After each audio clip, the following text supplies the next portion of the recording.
So one of the last recent accessories to put onto the 64 convertible project were proper side mirrors. Now I used to have on this side was a cat eye, and I love cat eyes, and I had a really nice one on here, but cat eyes are typically meant for 63 and earlier, especially 62 era. So having it on 64, even though I liked it and I know a lot of guys do it, it wasn't really fitting the car.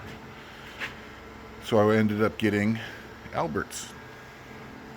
Albert's mirrors are still a German company, German accessory. They're very easy to get. There's a lot of them out there.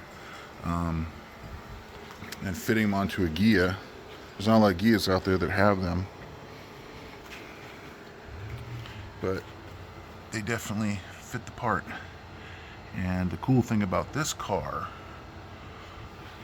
being a Type 3 Ghia, is that there's another one on the other side. That was the more important one to get. So not a lot of Type 3 Ghias out there, unless you have a right-hand drive Karmann Ghia, or Type 3 Karmann Ghia.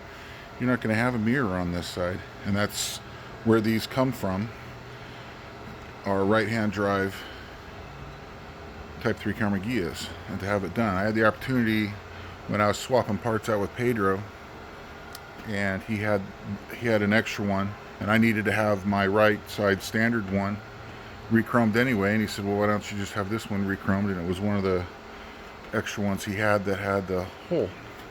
So what I had done lately is find the right side mirror and get all the stuff here that you need to install it, because it's finicky and it's shallow. There's not a lot of room in there to thread that bad boy in there. So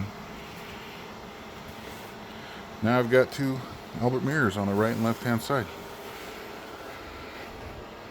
Very cool, and like I said, not really often seen, but there it is.